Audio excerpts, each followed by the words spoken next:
રાજકુમાર જાટ કેસમાં સૌથી મોટા સમાચાર સામે આવી રહ્યા છે। ગણેશ ગોંડલને રાજકુમાર જાટ કેસમાં ક્લીન ચીટ મળી છે। એસઆઈટી દ્વારા ગણેશ ગોંડલને ક્લીન ચીટ આપવામાં આવી છે। સમગ્ર કેસમાં હાઈકોર્ટ દ્વારા તપાસ માટે એસઆઈટીની રચના કરવા આદેશ આપવામાં આવ્યા હતા। ત્યારબાદ સુરેન્દ્રનગર એસપી પ્રેમસુખ ડેલુની અધ્યક્ષતામાં એસઆઈટી બનાવવામાં આવી હતી।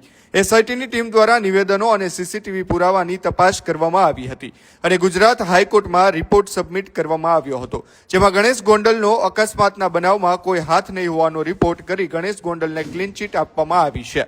ઉલ્લેખનીય છે કે ગણેશ ગોંડલનો નાર્કો ટેસ્ટ કરવામાં આવ્યો હતો ત્યારે પણ તેમને ક્લીન ચીટ મળી હતી। એસઆઈટી દ્વારા ગોંડલના રાજકુમાર જાટના મોતના બનાવ અંગેનો તપાસ રિપોર્ટ હાઈકોર્ટમાં રજૂ કરવામાં આવ્યો છે, જેમાં ગણેશ ગોંડલનો અકસ્માતના બનાવમાં કોઈ હાથ નહીં હોવાનું જોવા મળ્યું છે અને રિપોર્ટમાં સાહેદોના નિવેદનો, સીસીટીવી કેમેરાના ફૂટેજો, દસ્તાવેજી પુરાવા સાથેનો તપાસ રિપોર્ટ રજૂ કરવામાં આવ્યો છે। ઉલ્લેખનીય છે કે સમગ્ર મામલે રાજકુમારના પરિવાર દ્વારા ગુજરાત હાઈકોર્ટમાં પિટિશન કરવામાં આવી હતી અને રાજકુમારની હત્યા કરવામાં આવી હોવાનો હાઈકોર્ટમાં અરજી થઈ હતી। ત્યારે હવે આ સમગ્ર મામલે ગણેશ ગોંડલને મોટી રાહત મળી છે।